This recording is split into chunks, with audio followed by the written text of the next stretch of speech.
નમસ્કાર વિદ્યાર્થી મિત્રો, સ્વાગત છે આપનું ગુજરાતી પાઠશાલામાં. આજે આપણે ધોરણ 8 ગુજરાતીમાં પુનરાવર્તન 1 એનું સંપૂર્ણ સોલ્યુશન જોઈશું. વિદ્યાર્થી મિત્રો, આ સિવાય 1 થી 5 પાઠ કાવ્યના, સ્વાધ્યાયના તેમજ અભ્યાસના સોલ્યુશન તમને આ ચેનલ પરથી મળી રહેશે. તો હજુ સુધી તમે આ ચેનલ સબસ્ક્રાઇબ ન કરી હોય તો સબસ્ક્રાઇબ કરી દો અને બાજુમાં રહેલો બેલ આઇકોન દબાવો, જેનાથી આવનાર તમામ સ્વાધ્યાય તથા અભ્યાસ તમને તરત મળતા રહે. જોઈએ આપણે પુનરાવર્તન 1. પ્રશ્ન નંબર 1 છે, નીચેના શબ્દોની સાચી જોડણી લખો. 1 ચિનગારી, 2 કામિની, 3 વિશ્વાનર, 4 સિસોટી, 5 સાહિત્ય રસિક. પ્રશ્ન નંબર 2, નીચેના વાક્યો વાંચીને વિશેષણની નીચે લીટી દોરો અને એ વિશેષણનો ઉપયોગ કરી નવું વાક્ય બનાવો. 1 તૂટેલા ઝૂંપડામાં એનો સામાન સચવાઈ રહેતો. હવે એમાં તૂટેલા શબ્દ વિશેષણ છે. એનું પહેલું વાક્ય બનેલું છે, તૂટેલા કાચના ટુકડા સાચવીને ઉઠાવવા જોઈએ. 2 ધૂળીએ માર્ગ ચાલ. એમાં ધૂળીએ શબ્દ વિશેષણ છે. તો એનું બીજું વાક્ય જોશું, આજે પણ ગામડામાં ધૂળિયા રસ્તા જોવા મળે છે. 3 આછું અંધારું ને આછો ઉજાસ હતો. આમાં 2 વિશેષણ છે, આછું અને આછો. તો એનું વાક્ય જોઈએ, સાડીમાં આછું જરીકામ કરાવજો અને આછો બાદલો છંટાવજો. પ્રશ્ન નંબર 3 છે, નીચેના શબ્દોને શબ્દકોશના ક્રમમાં ગોઠવો. ઉત્તર છે ઠંડી, પ્રાર્થના, વિશ્વાનર, શ્રીમંત, સ્વાસ્થ્ય. પ્રશ્ન નંબર 4, ગદ્ય એકમોમાંથી વિવિધ વિરામચિહ્નો વાળા વાક્યો તારવી યાદી તૈયાર કરો. પહેલું, ગાંધીનગરની રચના વિશિષ્ટ પ્રકારની અને સુવ્યવસ્થિત છે.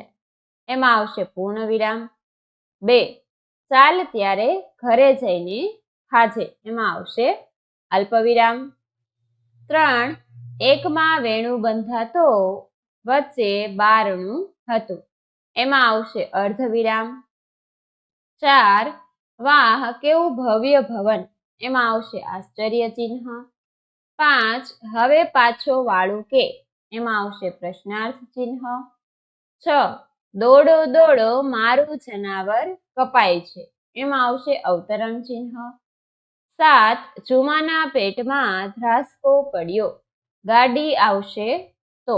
એમાં આવશે વિસર્ગ ચિહ્ન. આગળ જોઈએ પ્રશ્ન નંબર 5, નીચેના પ્રશ્નોના ઉત્તર લખો. 1 કવિ ઈશ્વર પાસે શાની માંગણી કરે છે? ઉત્તર, કવિ ઈશ્વર પાસે એક ચિનગારીની માંગણી કરે છે. 2 વેણુની સમજદારી ક્યારે અને કઈ રીતે વ્યક્ત થઈ છે? ઉત્તર, વેણુને બચાવવામાં સફળતા મળી નહીં એટલે નિરાશ થયેલો ઝુમો, દોસ્ત ભાઈ વેણુ, આપણે બંને સાથે છીએ હો, એમ કહીને વેણુને ભેટી પડ્યો અને વેણુની સાથે પોતે પણ મરવા તૈયાર થઈ ગયો. તે વખતે વેણુએ ઝુમાને બચાવવા ખૂબ સમજદારી બતાવી. ટ્રેન છેક નજીક આવી કે તરત જ તેણે પોતાનું માથું મારીને ઝુમાને પાટાથી દૂર ફેંકી દીધો. આ રીતે વેણુ પોતાના મિત્ર ઝુમાને મરતા બચાવી લે છે. તેમાં તેની સમજદારી વ્યક્ત થઈ છે. 3 જીવન ખર્ચી નાખવું એટલે શું? ઉત્તર, જીવન ખર્ચી નાખવું એટલે અનેક નાના મોટા કાર્યો કરવામાં જીવન પૂરું કરી દેવું. 4 ગાંધીનગરમાં જોવાલાયક સ્થળો વિશે લખો. જોઈએ ઉત્તર, 1 આપેલું છે, વિધાનસભા ભવન સેક્ટર 10-3. વિધાનસભાને ધારાસભા પણ કહે છે. વિધાનસભામાં ધારા એટલે કાયદા ઘડવામાં આવે છે. વિધાનસભામાં અધ્યક્ષની બેઠક ઊંચે હોય છે અને એમની સામે નીચેના ભાગમાં રાજ્યના ચૂંટાયેલા વિધાનસભ્યો તથા મંત્રીઓ બેસે છે. સભાગૃહમાં એક બાજુ શાસક પક્ષના સભ્યો અને બીજી બાજુ વિરોધ પક્ષના સભ્યોને બેસવાની વ્યવસ્થા હોય છે. ગેલેરીમાં મુલાકાતીઓ માટે બેસવાની વ્યવસ્થા હોય છે. મુલાકાતીઓ ત્યાં બેસીને ગૃહની કાર્યવાહી જોઈ શકે છે. વિધાનસભામાં બંને પક્ષના સભ્યો માનનીય અધ્યક્ષને સંબોધીને પોતાના મત વિસ્તારના પ્રશ્નો રજૂ કરે છે અને મંત્રીઓ પાસેથી તેના જવાબો મેળવે છે. 2. અક્ષરધામ સ્વામિનારાયણ મંદિર સેક્ટર 20. શ્રી અક્ષર પુરુષોત્તમ સંસ્થાના અધ્યક્ષ પ્રમુખ સ્વામીના માર્ગદર્શન હેઠળ ગાંધીનગરમાં મોટું મંદિર તૈયાર કરવામાં આવ્યું છે. એ અક્ષરધામના નામે ઓળખાય છે. અહીં ઓડિયો એનિમેટ્રોનિક શો, સચ્ચિદાનંદ વોટર શો, નીલકંઠ દર્શન, નૌકા વિહાર, સંસ્કૃતિ વિહાર, સંગીતમય ફુવારો જેવા વિવિધ વિભાગો દ્વારા આપણી પ્રાચીન સંસ્કૃતિનું દર્શન કરાવવામાં આવે છે. 3. ઇન્દ્રોડા પાર્ક પ્રકૃતિ ઉદ્યાન. ગાંધીનગરના નદી કિનારે આવેલો આ પ્રકૃતિ ઉદ્યાન પશુ પક્ષીઓનો સંગ્રહાલય છે. અહીં હરિયાળી ભૂમિમાં પ્રવેશતા જ જાણે વનમાં વિહરતા હોઈએ તેવો અનુભવ થાય છે. 4. મહાત્મા મંદિર સેક્ટર 12 અને 16. મહાત્મા ગાંધીજીનું જન્મસ્થાન ગુજરાત છે.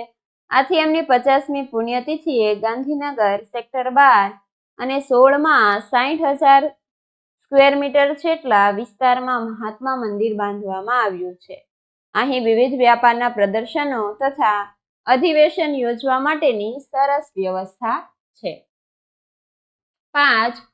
સરિતા ઉદ્યાન સેક્ટર 9. નદી કિનારે આવેલો આ ઉદ્યાન ટુરિસ્ટો માટે સુંદર પિકનિક સ્થળ છે. અહીં પ્રકૃતિના નયનરમ્ય દ્રશ્યો, જાજરમાન તથા ખૂબસૂરત વાઘની જોડી, રમતગમત, આનંદ પ્રમોદ અને સુંદર દ્રશ્યો જોવાનો લાહવો મળે છે.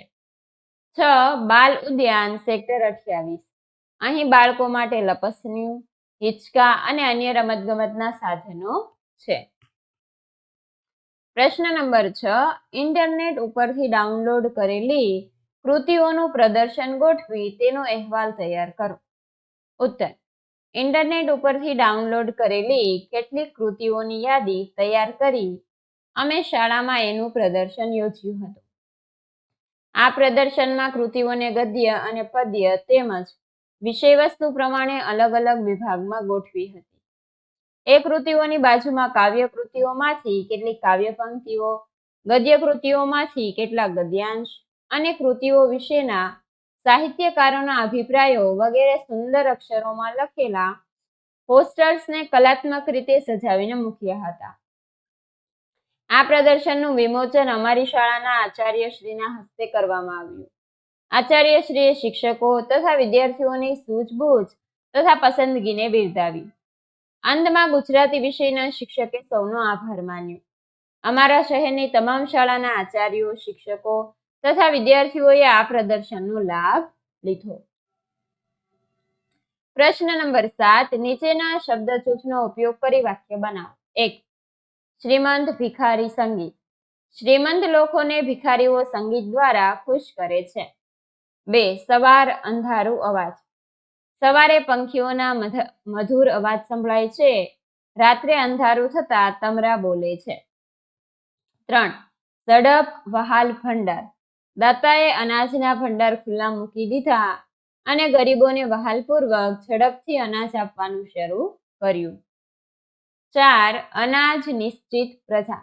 પ્રજાને લાગે છે કે આ વર્ષે અનાજનો પાક નિશ્ચિત થશે.